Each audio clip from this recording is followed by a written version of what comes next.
left out of my parents' wedding. After 25 years together, lied about, and called entitled. I posted the truth online. 3 hours later, their guests knew. I recognize that this appears to be an unusual circumstance, but I'm so angry and depressed that I feel compelled to express myself, even if no one is listening. So I, a 17 female, was recently forgotten during my parents' wedding. My parents have been together for over 25 years, but they have never married. That's why, when my father, 50 male, proposed to my mother, 49 female, on their anniversary, which they've always celebrated on the day my mother discovered she was pregnant with my eldest sister, even though they'd been together before. Everyone, including me, was overjoyed and celebrated the occasion enthusiastically. This occurred back in February. They promptly began wedding preparations, deciding early on to hold a modest affair in Hawaii with only their closest family and friends for an intimate ceremony. Almost immediately, my mother asked my sister, 25 female, to be her maid of honor, and my father asked my brother, 22 male, to be his groomsman. I was not surprised nor offended by this. My sister had always been a mommy's girl, and they both enjoyed spending time together, shopping, and socializing, so they had a very strong relationship. The same goes for my father and brother. They were often playing football together and working on autos. My father even coached my brother's team in middle school. They usually left me as the odd one out. I attempted to participate in my family's interests and groups that met in our home, but was consistently turned down. Maybe they sensed that my interest in their activities was not fully genuine, or perhaps they simply didn't care. Regardless, I was used to being the last and least important member of my family. Mom had a sister, and Dad had a brother. My parents had each other, and my two siblings were closer than they had ever been to me, leaving me feeling lonely and alienated in my own house. During the wedding preparations, it was suggested that I be the flower girl, but my sister felt the role would be more suited to her daughter, 3 female, so the proposal was soon abandoned. Later, my maternal grandmother offered that I read a poem or give a little speech during the ceremony, but both of my parents declined because they wanted the wedding to be low-key, and they didn't believe a cliched and sappy speech would match their vision. I was still good with it all, even though it hurt to know that I would be the only family member who would not be in the wedding party or play any role in the big day. As the wedding date approached, my parents and siblings were increasingly involved in the arrangements. I observed my mother didn't invite me to dress shopping, and whenever they talked about the venue or the event, I was left out.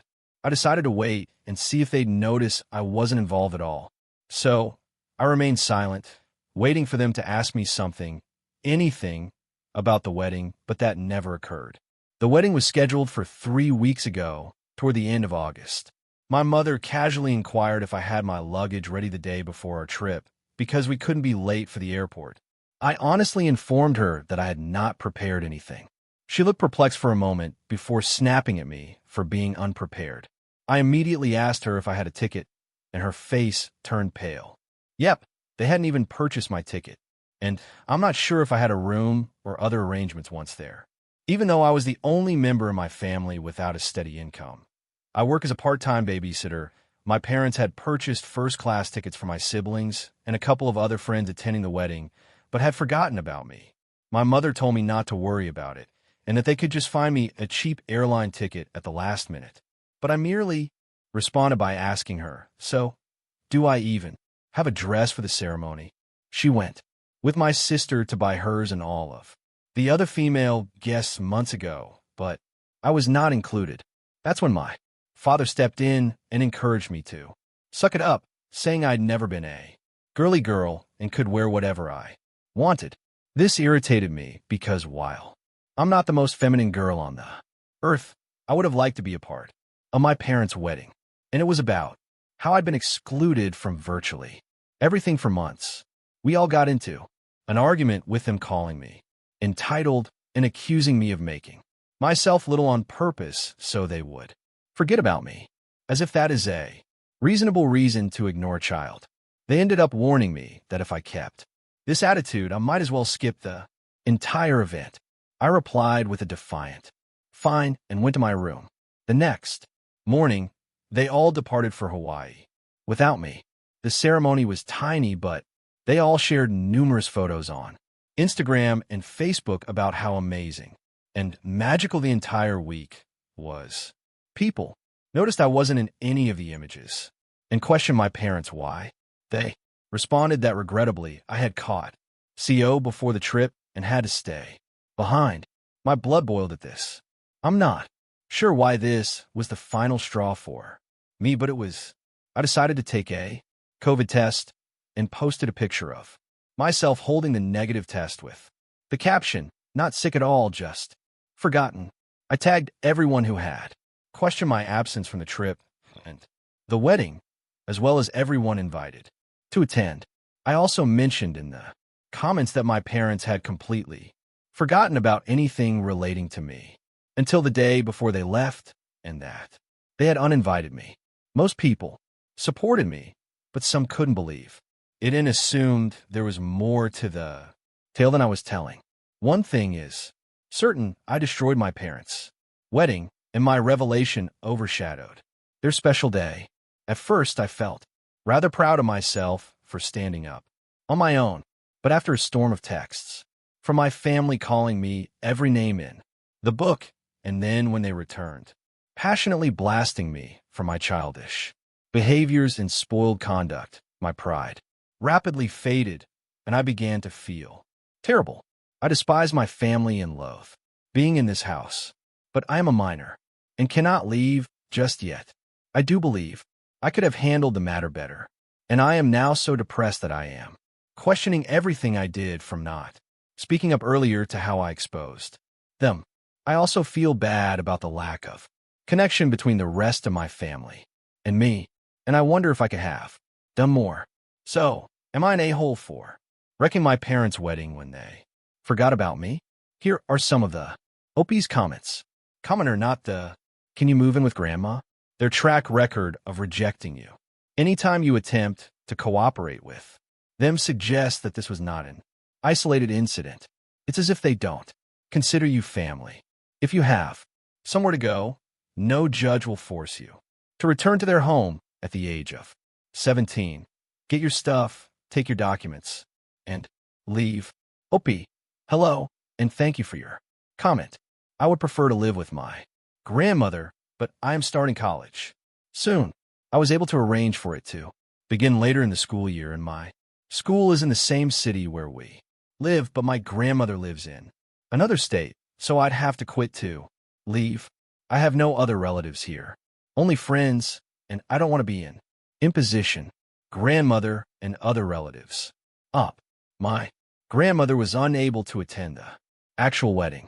She lives in another state, and travel is tough for her due to mobility challenges, so we only see her when we visit my mother's hometown. I know she read my Facebook post and phone to inquire how I was doing, but I put on a brave front for her and haven't contacted her since, though we've texted. I'm not sure if she has a better understanding of what happened or if my parents have told her a different version of the tale, but she's extremely nice to me and has always called out my parents for favoritism. I'm really fatigued from everything lately, and the last thing I want to do is burden her, so I haven't called her since shortly after the wedding. To another commenter: no, my extended family wasn't present. My grandmother has trouble traveling, and my uncles live in the same town as her, but they were not invited. When I mentioned they bought tickets for the family, I refer to my siblings, their significant others, and my niece. They also took a handful of pals along with their partners.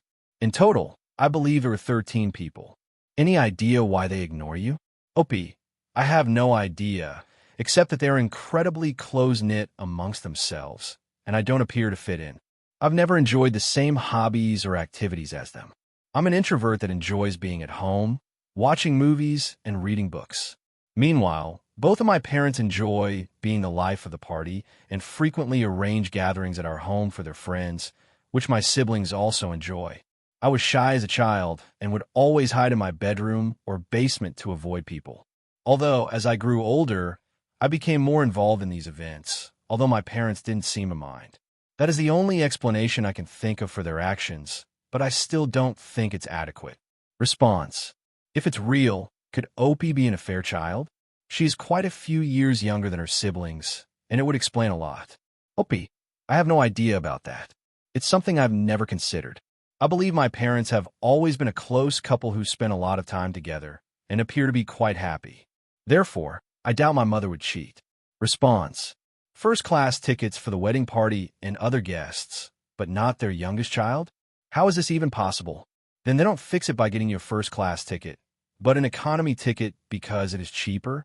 Did she even have accommodations? No dress either? Just wear whatever? Now it's your fault that they're thoughtless? Hell no. FFS. These parents suck. OP. I believe she meant cheaper airline, because it was more likely that way for me to arrive on time, given that their aircraft was apparently fully booked. Again, I'm not sure about the accommodations. They made no mention of it. I just know that they all stayed at the same hotel where the ceremony took place. Update 1. Hello, everyone. I meant to post an update earlier, but I'm still a bit of a mess right now. I decided, because my post received such a large response and so many people commented and messaged me, I should write about the most recent developments. First and foremost, I'd like to thank everyone who left comments on my post and gave their own experiences or perspectives on my issue. Thank you very much. A few days earlier, I couldn't get out of bed, and my family's comments had convinced me that I was to blame for all that had happened. However, after seeing the answers to my article and all of your support, I felt reassured with my acts and thoughts toward my family. I'm still fighting feelings of guilt and melancholy. But anytime I start a spiral, I remember how much this community of strangers has supported me, and I try to calm myself down with your comments. Thanks to your suggestions and guidance, I eventually decided to phone my grandmother and tell her the whole thing. Just to clarify one point before continuing on, I noted in the comments, but I think I should post it here as well. My grandmother, 77 female, did not attend the wedding. She lives a few states away and has mobility concerns, so she no longer travels. We went to see her around Easter, and she mentioned that I might read a poem at the wedding, but it was the last time I saw her in person before everything happened. She has always been very affectionate to me and has previously chastised my parents for their favoritism, but she is unable to play a more active role in my upbringing because she lives so far away. I'm constantly concerned about troubling her because of her age and health. She had a mild stroke a few years ago and is now back to normal, but I'm still worried. Anyway, I contacted her and told her everything that had transpired during the wedding, including how my parents didn't even purchase me a ticket to accompany them. When I told her, she came to the same conclusion as the majority of the commenters. It was simply impossible that they had forgotten, and they did so on purpose. I cried on the phone with her, explaining how I was feeling, how this has been going on forever, how I feel in the aftermath, and most importantly, my need. She was really lovely and soothing to me, telling me that I didn't have anything else to worry about because she had my back completely. She encouraged me to take it easy, but to make preparations for the future, and that she would assist me. After that 2-hour chat, I felt better, and I decided to listen to her and get started on planning for the upcoming school year. I have a friend who is going to rent a studio near our future campus. She has a wonderful relationship with her parents, but she has 5 younger siblings and wishes to be more independent, which is why she opted to move out. I asked if I might move in with her temporarily and promised to pay her rent as soon as I obtained a job. She immediately agreed and advised me not to worry about rent or anything else until I was in a better situation. We had a good cry together when I told her about my parents' wedding incident. So, this happened a few days ago. I had planned to do the update then, but my grandmother called my dad and siblings to scold them on how they were treating me. My brother just texted me a half-hearted apology, stating he didn't realize I wasn't included. He just assumed I wouldn't enjoy the vacation and tweeted the picture to cause drama. My sister, on the other hand, berated me and told me that I continued making public my own problems and blaming them on my family, despite the fact that they were all innocent. My folks have been acting strangely since returning from their trip. At first, they berated and chastised me. Since then, we've been ignoring each other. After my grandmother summoned them, they entered my room and told me that if I wanted to put this whole thing to rest, I needed to stop talking about it, and that it could have already been resolved if I kept my mouth shut. I just requested them to leave my room and contacted my grandmother again to inform her what had happened. She then informed me that she and my uncle had purchased plane tickets to come down and see me. This was something I was concerned about because my grandmother's health isn't great, and this level of work is too much for her. I understand how difficult it is for her to get on a plane. So, I attempted to discourage her from coming and assured her that everything would be fine, but she refused to listen, telling me that she was long overdue for a chat with my parents and that she wanted to meet me. I'm worried about her, and I feel like I forced her to take a lengthy, difficult trip because of me, and that maybe I should have handled this myself. I really want to see her and embrace her right now, but I'm afraid for her. At the very least, my uncle, Mom's older brother, will accompany her. But I hope she does not exhaust herself or that nothing bad happens to her, because that would shatter me. They arrive tomorrow and haven't notified my parents about their vacation. My grandmother begged me to keep it a secret until she arrived. I'm hoping she can persuade my parents to see the error in their ways, or at the very least help me break the news to them that I'll be moving out shortly and will have no contact with them. I do not know. I'm concerned about her having to do so much for me and troubling her, but I also appreciate and love her for doing everything for me. Update 2. Hello. I apologize for not updating or commenting sooner. As you can tell from my previous posts, it's been a really hectic week. There have been a lot of messages and comments on the post, and I haven't had time to respond to anyone until now. I apologize for it. You've all been so supportive and compassionate about me and my story, and it's been both eye-opening and horrifying to realize how many other people have had similar stories of neglect and abuse. I just wanted to thank everyone for taking the time out of their day to send some kind thoughts to this online stranger. We apologize for the lengthy nature of this update. I'll just resume where I left off. So, my grandmother called to say she was going to see me and help me out. I was quite concerned since my grandmother has a difficult time traveling. So, taking this trip would put her under a lot of stress, and I felt responsible for her because I was the one who contacted her. She came early Monday morning with my uncle, and I went to pick her up at the airport, and that was a very powerful and emotional experience. As soon as I saw her, I went to her arms and burst into tears. I'm not sure if I was able to tell her anything at the time because I was crying so hard, and I had so many things to say. Thank you for coming, for being so good to me, for having my back. I'm sorry for forcing you to take this trip. I feel terrible at home. I'm not sure if my parents love me, but I know you do. Am I a fair child? When I saw her, I was overwhelmed with all of this, plus shame and anxiety at once. But she grabbed me tightly in her arms and assured me that everything would be fine. My uncle hugged us as well. Not sure how long we stayed like this, but it must have been a while before my uncle informed me we needed to start going. We got a taxi and proceeded to their hotel. My grandmother had watery eyes, and I could feel her heavy breathing, which terrified me. Yet she hugged me and smiled the entire time. She had rented a double room for me to stay with her for these few days. And once they were settled in, and I was calmer, we sat down and I told them everything. Years of neglect and emotional abuse. How I felt awful after the trip, but also for years. How my parents tried to make me feel guilty for all that had happened, and how I was concerned about my future. But at the time, my first objective was to get out of that place, even if it meant sacrificing my academics. How I made plans to move in with a friend while also hunting for work.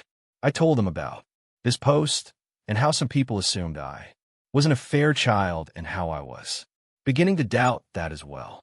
It was a lot, and I could tell they were both deeply moved by what I was saying, but they kept soothing me and making me feel safe enough to open up to them. After I shared all of my fears with them, my grandmother assured me that I had nothing to worry about and that she would always be there for me. First and foremost, she informed me that I was not an affair child and that both my parents were overjoyed when my mother became pregnant with me. She knew that adultery was the ultimate deal breaker for my mother, and she assumed the same was true for my father. Apparently, favoritism began when I was about 3 or 4 years old. My parents were often moaning about having a young child in the house. They were worried that they could accompany my older siblings to their activities, but not me. I was also quite shy and a bit of a crybaby, which they could not tolerate, setting me apart from my siblings. She informed me that she knew my parents had saved more than enough for my education. They're quite wealthy, so it had never occurred to me until now that they may take the money I needed for my schooling. However, if they tried not to pay for my education, Mom would take care of it and would not allow me to drop out due to financial constraints. She also promised to help me with rent and an allowance to move out. She was incredibly generous, and I thanked her for everything. However, I also said that this experience had been eye-opening in the sense that I had never recognized how financially fortunate I had been my entire life. Despite their flaws, my parents have always treated me well financially. I went to private school, have a significant monthly stipend, and have had a card for years. They have never complained about any of my purchases. Seeing the stories here made me realize how fortunate I've been and how being reliant on them my entire life had left me vulnerable to losing everything. I want to be independent, not just from my parents, but from everyone. I feel as if I need to learn to stand on my own. To be honest, writing this and reading all of the stories of individuals in truly bad situations makes me feel like a spoiled brat my entire life. She demanded that I accept her assistance until I no longer required it, and I consented, but I would continue to hunt for work and try to manage on my own. We rested for a bit at the motel because we were all fatigued from the morning. In the afternoon, we took a cab to my home. When I walked in, my parents were surprised to see my grandmother and uncle with me. But before they could say anything, my grandmother instructed me to go pack all of my essentials while they talked. I rushed upstairs where I could hear my grandmother and uncle berating my parents for everything they had put me through. At first, I could hear my parents defending themselves, but they finally quieted down when I arrived downstairs with 2 suitcases and a backpack packed with everything vital for my room. They were all in the living room. My father turned crimson red, and my mother sobbed like a kid. When she saw me, she extended her arms in my way, apologizing, but I simply responded, "Save it," in the coldest tone I could conjure. My father said I didn't have to be a jerk, but my uncle and grandmother told him to stop up. I exited the premises at that point and waited for the cab outside. At the motel, my grandmother told me that I would not have to return to them. They informed her that my college tuition was never in dispute. They had planned to throw me an elaborate birthday party to compensate for the wedding disaster and to give me a car as an apology for everything. But my grandmother was having none of it, because it was evident to her that they were just attempting to save face. They were making these decisions on the fly, and a party and a car would not compensate for what they had put me through. My mother apparently broke down when she discovered I had questioned my paternity. She began crying, but my grandmother told her that, given that they had consistently excluded me from all family functions since I was a youngster, what more could they expect? She assured me she'd make sure they paid my school, unless I wanted to cut relations with them and have her pay until I could pay myself. I asked her to do that. I felt awful because I felt it wasn't her job, but I really don't want anything else from my parents anymore. My grandmother is fairly well off, although not as wealthy as my parents. However, she told me that everything was okay and that everything going to me would be deducted from my mother's inheritance. The next day, my buddy, her parents, and grandmother accompanied us to the studio where we planned to relocate. My grandmother immediately said no when I arrived. I knew from the photographs that the studio was very small and dusty, but we discovered water damage and mildew in the bathroom and kitchenette. There was also corrosion on the ancient appliances. I was aware of all of this beforehand, but I believed I could deal with it, at least for a while. However, the fact that this studio was at street level in a bad neighborhood, in a building that didn't seem particularly safe and had bullet holes on the walls, which I didn't even notice until my friend's father pointed them out, was what made me and my friend change our minds. So, Granny and my friend's parents agreed to hunt for an apartment for us in a better area and help cover the bills. Both my friend and I want to be independent, but we know that with our anticipated minimum wage employment in such a high-demand region, we won't be able to get anything better on our own. As a result, the plan is to look for a 2-bedroom apartment, and my buddy and I will pay what we originally anticipated for the studio, with her parents and my grandmother covering the difference. I know I'm still spoiled to anticipate aid from my grandmother, but after seeing the studio in person, I honestly wouldn't have felt secure there. My friend's parents, who were aware of my situation, offered to let me live with them until we found a suitable apartment, for which I am really thankful. I've been staying in the motel with Granny since she leaves in a few days. Apparently, my friend, her parents, and my grandmother discussed this before approaching me to ensure I had a safe place to stay until we moved into the apartment, which is yet to be discovered. I teared up as I thanked them, seeing how many people had rallied around me to give assistance. Since then, I've been transferring some of the belongings I left at my parents' house and setting up my space at a friend's. Every time I return, my mother cries and apologizes, and my father has also expressed regret, but I remain distant and frigid towards them. My sister called and told me that our mother was a mess and that I was a dick for what I had done. But before she could finish, I hung up and blocked her. I was about to block my brother as well, but then I noticed he had sent me a very long message apologizing repeatedly for all he had done to me and for not recognizing our parents were treating me so badly. He says he's been doing a lot of self-reflection in the days after Grandma called, and he realizes he was wrong for presuming I wasn't on the trip because I didn't want to attend, and for simply allowing our parents to exclude me for years. I replied briefly, thanking him for his remarks, but stating that I needed space and was not ready to accept his apology. I believe he is sincere because he has never been mean to me in the same way that my sister has. He has simply been distant. But I also feel like I need to keep him away for the time being. Also, since everything is so new, it feels proper to maintain contact with my family. Maybe in the future, he will show me that he is just as vicious as everyone else, and I will block him. However, as long as he respects my boundaries, I feel better not cutting him off totally. I've also scheduled an appointment with a therapist who specializes in neglected teens, and my first preliminary visit is next week, funded by my grandmother, which makes me even more eager to find a job as soon as possible to relieve her of the burden, even though she has repeatedly told me that she is willing to do everything for me. That's where things are right now. I'm not sure whether I'll blog again, maybe when I start school or move into my new apartment. But for the time being, I'm simply trying to spend time with my grandmother and uncle, learn to grow, and overcome the emotions of shame and melancholy that have plagued me for so long. I'd like to thank everyone in this community again for being so lovely and helpful to me, as well as those of you who have messaged me with your personal tales of being kicked out or having to learn how to make it on your own at a young age. You've made me feel a lot less alone and shown me that things can improve if I work hard for them.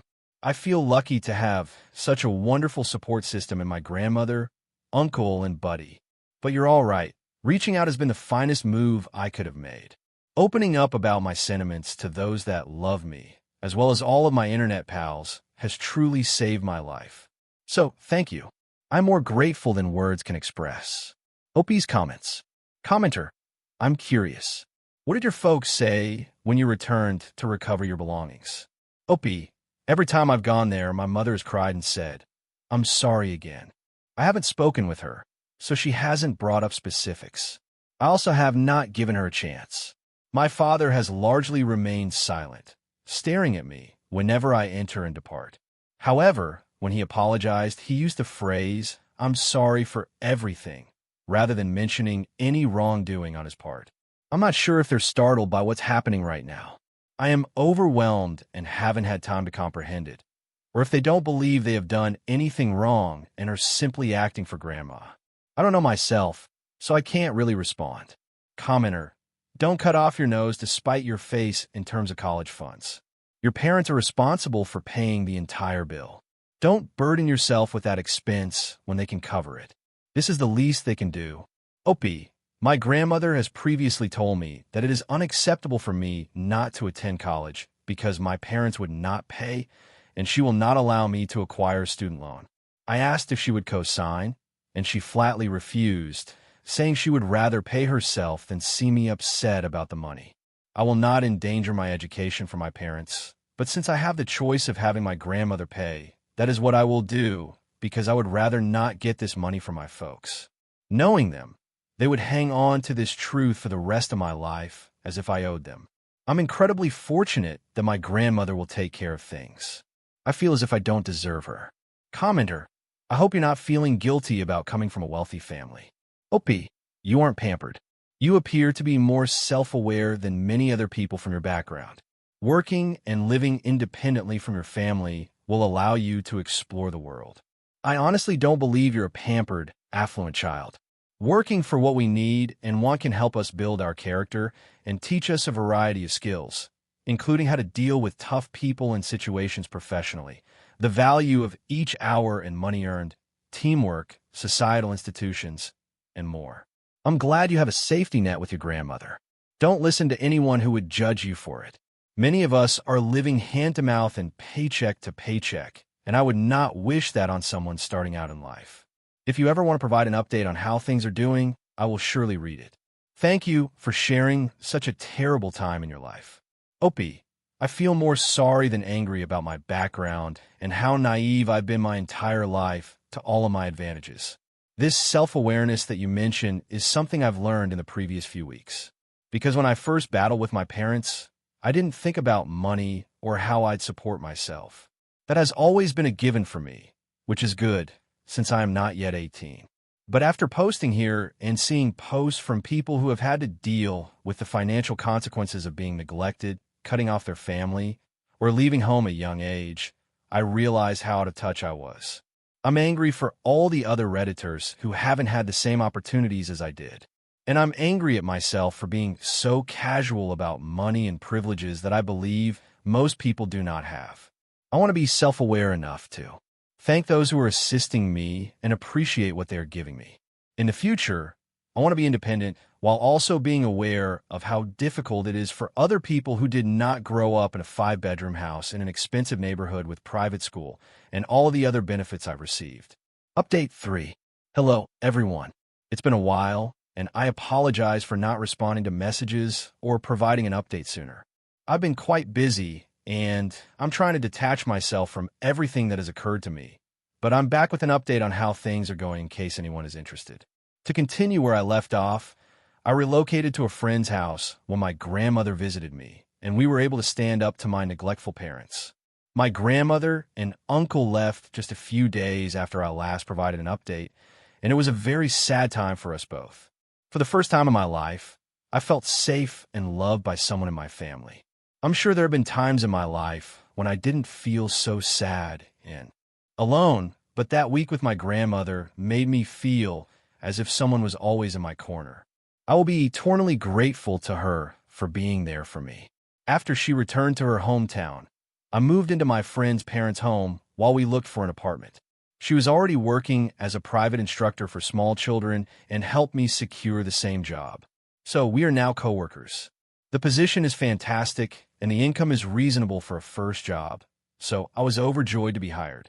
We also located an apartment. It is close to campus and has 2 bedrooms, a large living room, and a kitchen. It's not big, but it's clean and in a neighborhood primarily populated by college students. So it's fairly lovely. Plus, there are plenty of great places to hang out and meet new people. We're now in the midst of relocating, and I'm writing this post from my new bedroom. I had my 18th birthday a few weeks ago, and it was fantastic. I went to a restaurant with some pals and had a good time. The only drama I've had with my parents since the disaster is that they came up to my friend's house on my birthday, requesting to see me. I wasn't present at the moment, but my friend's father was, and he informed me that they were both very sorry and begged him to put me in touch with them. They left him a note in which they admitted that they had been terrible parents, but they wanted to make amends and begged me to talk to them. Maybe I'm frigid for what I did next, but I opted not to respond in any way and asked my friend's father to tell them to leave if they showed up, which he respected. A part of me wanted to approach them and attempt to repair our connection. But I also felt like it had taken all of this effort simply to show them I existed and how much they had harmed me throughout my life. If I go back now, I'll be betraying myself and all of my efforts to grow and become independent. After my birthday, I had a few weeks until we could begin moving into the new apartment. So, I went to see my grandmother at her home. I showed her the many photos I took of the new apartment, informed her about my new work and the classes I'm about to begin after New Year's, and she was overjoyed for me. We also had a family gathering to commemorate my birthday, and my uncles and cousins joined us at Grandma's for a party. My brother also arrived. I've been communicating more and more with my brother. Of all my close family members, he is the only one who has never mistreated me. Although he was inattentive to me and relished my parents' favoritism, he never mistreated me, and I believe he was also a victim of the toxic environment that was our home. I don't completely trust him, but he has really apologized, and because he lives nearby, he wants me to feel like I can count on him if I ever need anything. I feel safer knowing that I have at least one family member in my city that cares about me and will assist me if necessary. When I asked him how my parents were doing, he said he hasn't had much contact with them since I left. He blames them for the entire predicament, whereas my sister claims that I am being selfish and causing grief to my parents since I am the problem. I'm not sure how that works. Many of my parents' friends appear to have shunned them after learning what had happened to me. According to my brother, they're constantly asking for me and are now telling anybody who will listen that they messed up and shouldn't blame me for their behavior. They wish to correct their faults. I'm not sure if I buy this act. I believe they understand that the best thing they can do for their reputation right now is to try to put the ball in my court in terms of reconciliation so they can appear to have done their part. I'm more focused than ever on my future, and I don't want to think about it. I go to therapy, and I'm trying to grow and accept the love of my newfound support system, which includes my friend, her family, my grandmother, my uncles and cousins, and possibly my brother. I hope this is my final update, since I want to conclude this chapter of my life. If I come back here, it will most likely indicate that something has happened. But I wanted to share the good news with everyone because you genuinely saved my life in a terrible situation. I was so down the days following the wedding that I wanted to curl up on my bed and disappear. You all helped me get up and face the music, and I'm happier than I ever imagined I'd be. I'm looking forward to all of the good things that will happen in my life. So, thanks to everyone.